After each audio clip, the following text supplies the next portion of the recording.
Hi all, welcome back. അപ്പോൾ ഇന്നത്തെ നമ്മുടെ റെസിപ്പി ചെറുപയർ വെച്ചിട്ടുള്ള ഒരു ഹെൽത്തി ആയിട്ടുള്ള ഒരു സ്നാക്ക് ആണ് ട്ടോ. ബ്രേക്ക്ഫാസ്റ്റ് ആയിട്ടും സ്നാക്ക് ആയിട്ടൊക്കെ കഴിക്കാൻ പറ്റുന്ന ഒരു ഐറ്റം ആണിത്. അപ്പോൾ അതിനു വേണ്ടിയിട്ട് ഞാൻ ഇവിടെ ഒരു 1/2 കപ്പ് ചെറുപയർ നന്നായിട്ട് കുതിർത്ത് വെച്ചിട്ടുണ്ട്. ഈ കുതിർത്ത് ചെറുപയർ ആവുമ്പോൾ നമുക്ക് പെട്ടെന്ന് തന്നെ വെന്ത് കിട്ടും. കുതിർത്തിട്ടില്ലെങ്കിലും കുഴപ്പമില്ല, കുക്കറിൽ വേവിച്ചെടുക്കാവുന്നതേ ഉള്ളൂ. അപ്പോൾ ഞാനിത് വേവിച്ചെടുക്കാൻ വേണ്ടിയിട്ട് ഈ ഒരു കുക്കറിലേക്ക് ഇട്ട് കൊടുത്തിട്ടുണ്ട്.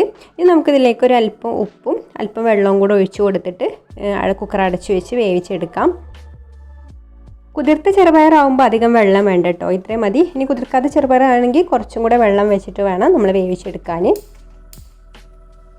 ഇനി ഞാനിതാ ഇതുപോലെ ഒരു പാത്രം അടുപ്പത്ത് വെച്ചിട്ടുണ്ട്. അതിലേക്ക് നമുക്കൊരു 1 കപ്പ് വെള്ളം ഒഴിച്ചു കൊടുക്കാം. ഈ വെള്ളം ഒന്ന് നന്നായിട്ട് തിളച്ച് വരട്ടെ. അപ്പോൾ വെള്ളം ഇവിടെ തിളച്ച് വന്നിട്ടുണ്ട് കേട്ടോ. ഇനി നമുക്കിതിലേക്കൊരു 1/2 ടീസ്പൂൺ ഉപ്പും കൂടെ ചേർത്ത് കൊടുക്കാം. ഇനി നമുക്കിതിലേക്ക് 1 കപ്പ് അരിപ്പൊടി ചേർത്ത് കൊടുത്തിട്ട് ഒന്ന് നന്നായിട്ട് ഇളക്കി കൊടുക്കാം. ഈ ഒരു സമയത്ത് ലോ ഫ്ലെയിമിൽ വെച്ചിട്ട് വേണം കേട്ടോ ഇളക്കി കൊടുക്കാൻ, അല്ലെങ്കിൽ അടിയിൽ പറ്റി പിടിക്കാൻ സാധ്യതയുണ്ട്.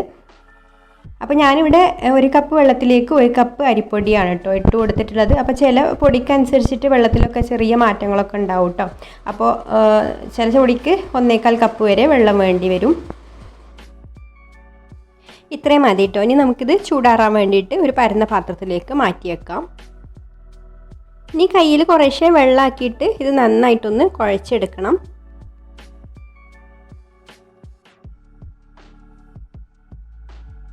എന്നിട്ട് ഇതുപോലെ നമ്മൾ പത്തിരിക്കൊക്കെ ഉരുളയാക്കി എടുക്കുന്നത് പോലെ ഓരോ ഉരുളയാക്കി എടുക്കാം.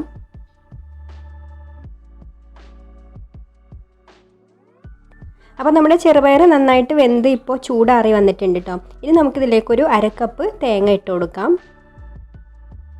പിന്നെ മധുരത്തിന് ആവശ്യമായിട്ടുള്ള ശർക്കര ചീകിയെടുത്തത് ഇട്ട് കൊടുക്കാം.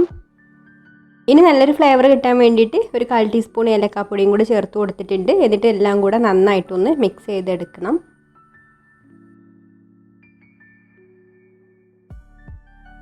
ഇനി ഞാനിവിടെ പരത്തിയെടുക്കാൻ വേണ്ടിയിട്ട് പത്തിരി പ്രസ്സാണ് എടുത്തിട്ടുള്ളത്. അപ്പോൾ അതിൻ്റെ മുകൾ ഭാഗത്തൊക്കെ കുറച്ച് ഓയിലൊന്ന് ആക്കി കൊടുത്തിട്ടുണ്ട് കേട്ടോ, പെട്ടെന്നൊന്ന് പരന്ന് കിട്ടാൻ വേണ്ടിയിട്ട്. എന്നിട്ട് നമുക്ക് ഓരോ ഉരുളയും വെച്ച് കൊടുത്തിട്ട് ഇതുപോലെ ഒന്ന് പ്രസ് ചെയ്ത് കൊടുക്കാം. എന്നിട്ട് നമുക്ക് വാട്ടിയെടുത്തിട്ടുള്ള വാഴയിലയിൽ വെച്ച് കൊടുത്തിട്ട് ഇതിൻ്റെ ഉള്ളിൽ നമ്മുടെ ചെറുപയറിൻ്റെ മിക്സ് വെച്ച് കൊടുക്കാം.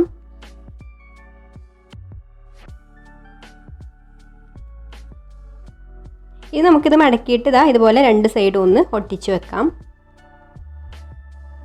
എന്നിട്ട് നമുക്കിത് ഇതുപോലെ മടക്കിയെടുത്തിട്ട് സ്റ്റീമറിലേക്ക് വെച്ച് കൊടുക്കാം.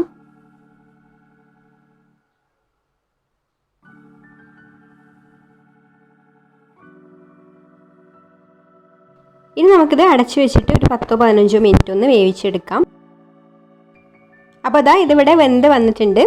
അപ്പോൾ ചെറുപയർ വെച്ചിട്ട് ഹെൽത്തി ആയിട്ട് ഉണ്ടാക്കിയെടുത്തിട്ടുള്ള ഒരു സ്നാക്കാണ് കേട്ടോ ഇത്. സ്നാക്കായിട്ടും ബ്രേക്ക്ഫാസ്റ്റ് ആയിട്ടൊക്കെ കഴിക്കാൻ പറ്റുന്നതാണ്. അപ്പോൾ നിങ്ങൾക്കൊരു റെസിപ്പി ഇഷ്ടമായിട്ടുണ്ടെങ്കിൽ ഒന്ന് ലൈക്ക് ചെയ്യുക, ഷെയർ ചെയ്യുക, കമൻറ്റ് ചെയ്യുക. അതുപോലെ ഈ ചാനൽ സബ്സ്ക്രൈബ് ചെയ്യാതെ കാണുന്നവരാണെങ്കിൽ ഒന്ന് സബ്സ്ക്രൈബും കൂടെ ചെയ്യണേ. അപ്പോൾ ഇനി മറ്റൊരു നല്ല റെസിപ്പിയുമായിട്ട് അടുത്ത വീഡിയോയിൽ കാണാം. താങ്ക്